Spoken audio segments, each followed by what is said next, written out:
सुंदर वन जंगल में टूनी चिड़िया अपने पति के साथ रहा करती थी।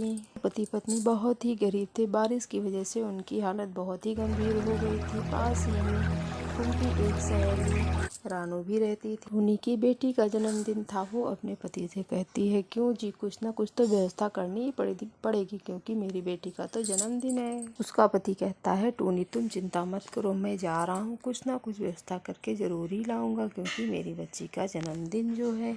इतना कह के कालू कौवा वहाँ से चला जाता है और सुंदर परी के पास जाता है। कहता है, सुंदर परी, मेरी बेटी का जन्मदिन है, कुछ मेरी हेल्प करो। सुंदर परी कहती है, ठीक है, मैं जो कर पाऊंगी सो करूंगी। सुंदर परी उसको एक जादू की छड़ी देती है। कहती है, लो इसको, आप जो भी चाहोगे ये तुमको दे देगी।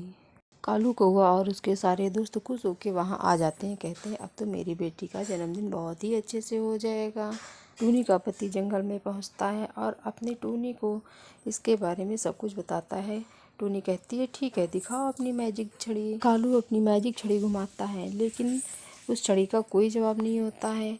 कालू भी सोच में पड़ जाता है और उसका दोस्त भी सोच में पड़ जाता है। टूनी कहती है, देखा, यही थी तुम्हारी छड़ी, ये तो पहले से ही पता था, तुम कुछ नहीं कर सकते। टूनी गुस्सा हो जाती है और कहती है, मुझे ही कुछ करना पड़ेगा। किसानों के टूनी अपने घर से निकल लेती है। टूनी उड़ते उड़ते दूसरे जंगल में पहुंच जाती है। वहाँ पे टूनी का बहुत पुराना दोस्त मिट्ठू बारिश में भीग रहा था। टूनी वहाँ पहुँचती है और कहती है, मिट्ठू तुम बारिश में ऐसे क्यों भीग रहे हो, तुम्हारी तबीयत खराब हो जाएगी। मिट्ठू कहता है, टूनी, इस बारिश में मेरा झोपड़ा टूट गया है, इसीलिए मैं बारिश में बाहर ही दिन गुजार रहा हूँ अपने। टूनी को अपने दोस्त मिट्ठू पे बहुत ही तरस आता है और कहता है, मिट्ठू क्यों ना तुम मेरे साथ ही चल के मेरे ही घर में रहो। मिट्ठू कहता है, नहीं टूनी, ऐसे मैं कितने दिन तुम्हारे घर में रहूंगा, किसी न किसी दिन तो हमको अपने घर वापस ही आना पड़ेगा। टूनी कहती है, मेरे दोस्त, तुम जब तक चाहो तब तक मेरे घर में रह सकते हो, कोई भी दिक्कत नहीं होगी आपको। मिट्ठू कहता है, नहीं टूनी, भगवान जैसे हम लोगों को रखते हैं हमको वैसे ही रहना चाहिए। टूनी कहती है, ठीक है, तुम तो वैसे भी बहुत जिद्दी हो, जैसी आपकी मर्जी। मिट्ठू कहता है, टूनी, मैं तुम्हारी बेटी के जन्मदिन में जरूर कुछ ना कुछ सोचूंगा और उसको एक मैजिक एप्पल देता है। उस मैजिक एक एप्पल से बहुत सारे एप्पल इकट्ठे हो जाते हैं। वो एप्पल टूनी अपने घर लेके आती है और अपने पति को दिखाती है। कहती है, ये लो, देखो, आपसे तो कुछ हुआ नहीं। उसका पति कहता है, हाँ टूनी, तुम तो सच में बहुत ज़्यादा समझदार हो।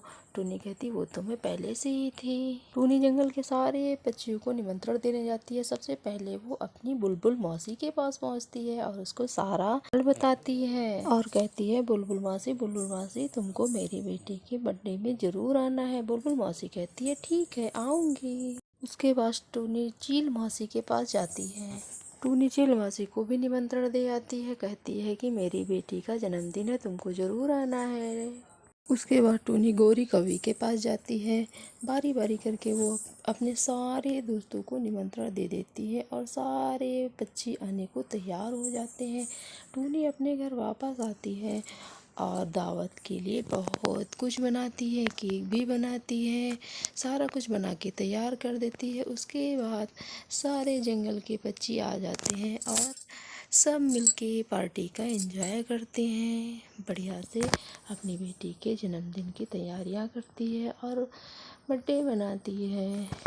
पार्टी ख़त्म होने के बाद सारे दोस्त अपने अपने घोंसलों में चले जाते हैं और टूनी भी अपने घर वापस आ जाती है। अपने बच्चों के साथ प्रेम से रहने लगती है। लेकिन उसमें जो चील चाची थी, उसको बर्थडे में आने में बहुत ही लेट हो चुका था, इसलिए वो बहुत ही गुस्से में थी। वो यहाँ से गुस्सा होके चली जाती है और अपने घर में भुट्टा की पार्टी करती हैं दोनों।